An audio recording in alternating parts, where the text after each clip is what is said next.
Your parents are not welcome in this room. If you don't like it, you can leave. What? Why? Why are you rejecting my parents like that? Just shut up. I don't like them, that's all. My mom says the same thing. She thinks they're awful. I don't want people like that in here. How? How can you say something like that? They are my parents. I felt my heart sink. I was so hurt that I wanted to cry. My husband and I loved each other, but if he was going to say things like this, I wasn't sure I could stay with him anymore. Anyway, I told you, they are not coming. If you don't like it, you can leave. I couldn't believe what I was hearing. My husband hated my parents. He even called them awful. That was something I couldn't accept. Fine, I'm leaving. You're going to regret this. My name is Emily, and I'm 34 years old. I work in an office. I've been married to my husband, Jason, for 5 years. We both have jobs, but to save money, we live in a small, inexpensive apartment in the suburbs. Because we've been saving carefully for the past 5 years, we've built up a good amount of money. I've worked really hard for this. As I look at our savings, I can't help but smile. That's when Jason walks over, looking hesitant. Hey, we've saved up quite a bit. Maybe we should think about moving. The rent is cheap here, but the commute is long. I'd love to live somewhere closer to work. He looks at me like a puppy, hoping I'll say yes. I had originally planned for us to save a little longer, but I understand what he means. Right now, it takes 50 minutes to get to work. On days when I work late, I don't get home until very late at night. After that, I still have to cook and do laundry, so I always end up going to bed exhausted. This really isn't a healthy way to live. When I was younger, I didn't mind using my commute time for reading or listening to music, but now that I'm in my 30s, long commutes feel more tiring than enjoyable. You'd like to get home earlier too, right? He asks. And when we go out with friends, we wouldn't have to worry about getting home so late. Yeah, that's true. I agree. Since we live far from the city, missing the last train means taking an expensive cab ride home. Both Jason and I enjoy going out for drinks with friends and coworkers, so moving somewhere closer would make things easier. Maybe it really is time for a change. I decide to agree with Jason. His face immediately lights up. Yes, thank you. I'll find us a great place to live. I was the one who chose this apartment. Back then, our main goal was to find something cheap, even if it wasn't the most comfortable place.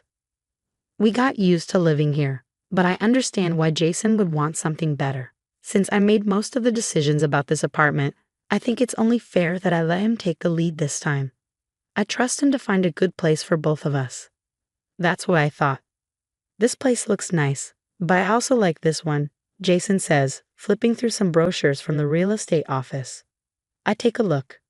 Wait. What?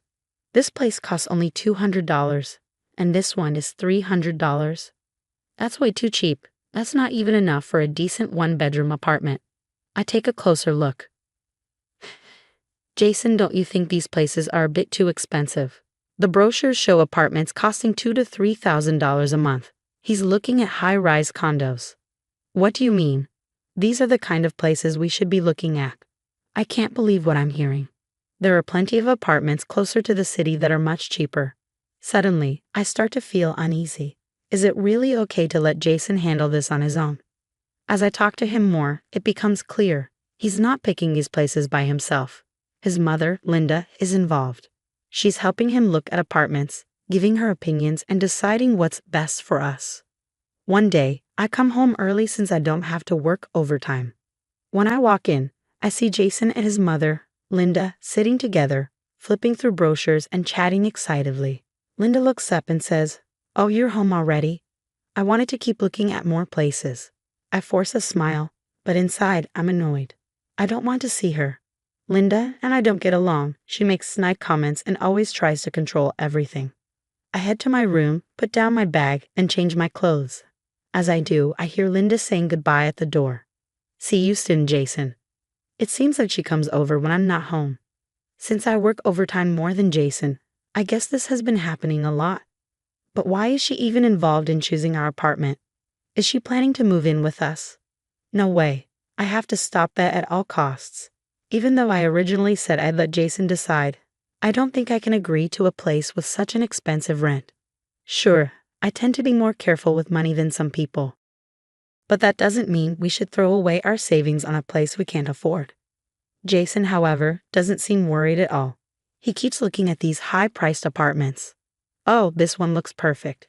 It has everything we need, and it's not too expensive. He grins and waves the brochure excitedly. I take it from him and check the rent. $3,000 a month? How is that not too expensive? I've never lived in a place this pricey before. Is it really worth it? I hesitate. Hey, don't you think this is a little too much? What? No, we can afford it. We have our savings. Yeah, look at everything this place offers. It has great security, an amazing location, a supermarket nearby, a post office, and even a bank. It's big too. When you consider all that, the price is actually pretty reasonable. He sounds like a real estate agent trying to sell me something. I sigh. I don't think I can change his mind. In the end, I give in to his enthusiasm, and we sign a lease for the new apartment. And that's how our life in the high-rise condo begins. The apartment itself is beautiful, but I've never really felt comfortable here since we moved in. And the biggest reason for that, Linda. She comes over all the time and stays late into the night. Jason, I made steak and fries for dinner. Yes, my favorite. Thanks, Mom. I also made my special soup. Let me know if you want more. She moves around the kitchen like she owns the place, using all the appliances as if they were hers. And just like that, our new home doesn't feel like mine at all. Oh, I haven't made any for you, Emily, so you can cook your own food. Linda glares at me as she says this.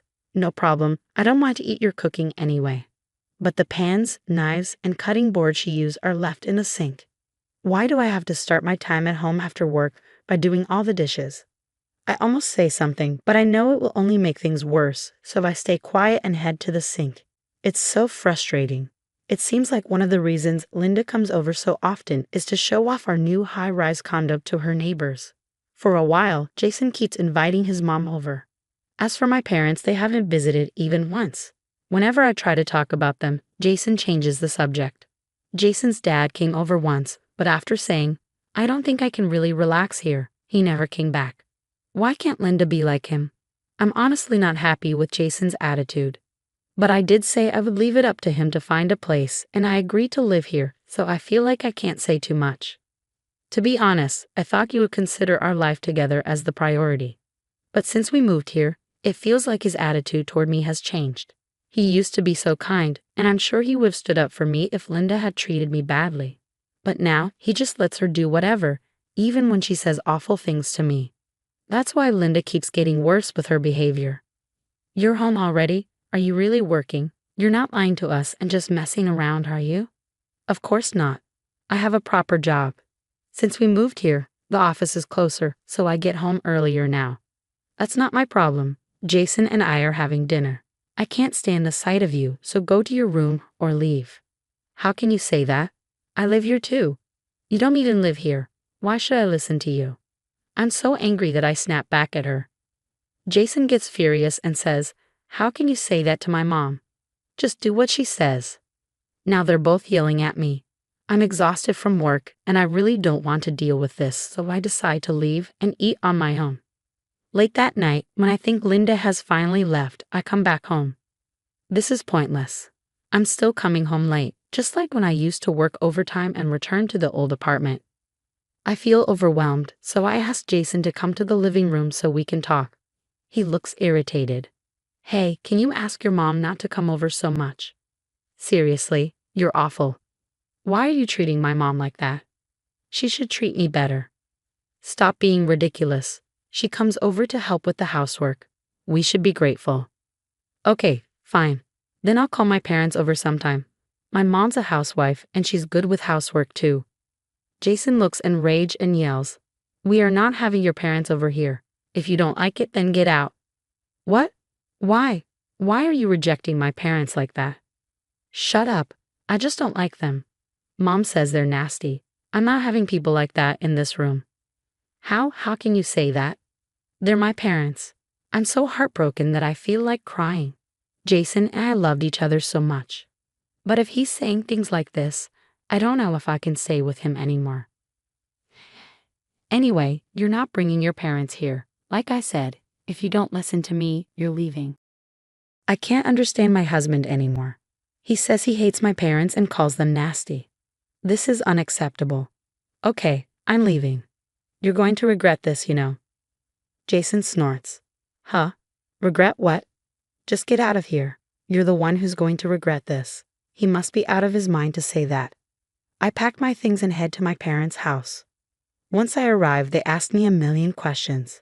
Why are you here with so many bags? What happened between you and Jason? You just moved into your new place. But after all the questions, they hug me and welcome me home. I can't believe what Jason did to you. Why would he say something like that to you, Emily? Well, to be honest, we never really got along with his mom. Yeah, she has no manners.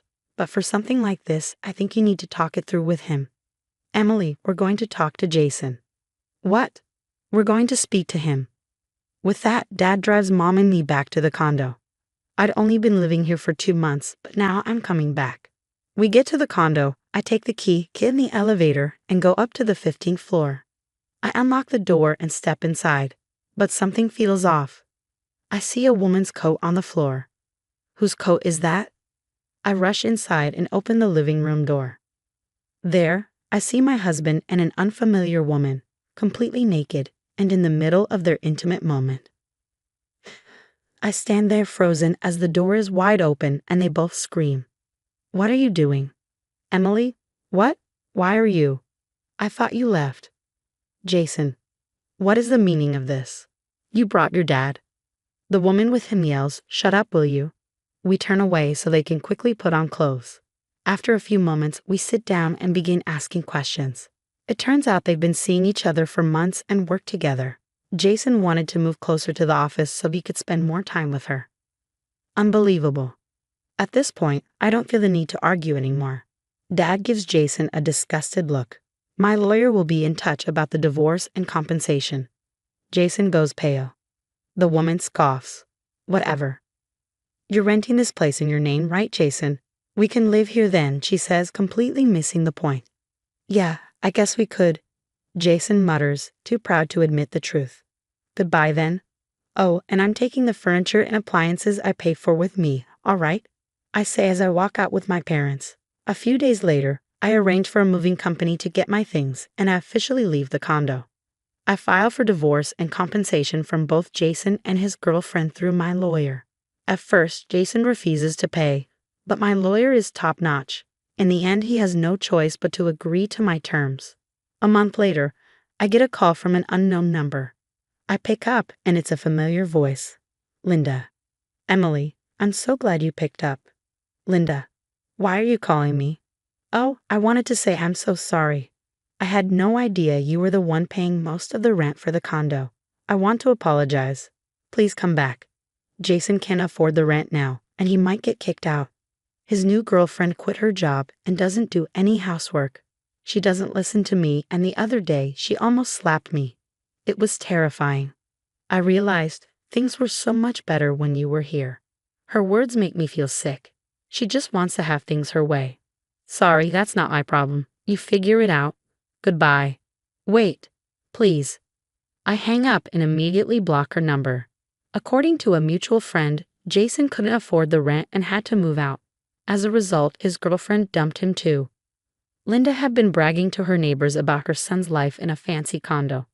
But when they found out I had been paying most of the rent and that Jason had to move out so soon, they all started laughing at her. Nobody takes her seriously anymore. Now she barely leaves her house. She got exactly what she deserved. As for me, I've moved into a small apartment, living a simple life. I'm saving up again, and it's adding up to a decent amount. I might even be able to retire a little early. I wonder, why do some people pretend they earned everything on their own when it was really their spouse who made it all possible? Jason should have been grateful. In any case, I'm so glad Emily got to leave her awful ex-husband behind. I hope she meets someone so much better in the future. Thanks for sticking around until the end. Please subscribe to our channel if you enjoyed this video, and we'll see you in the next one.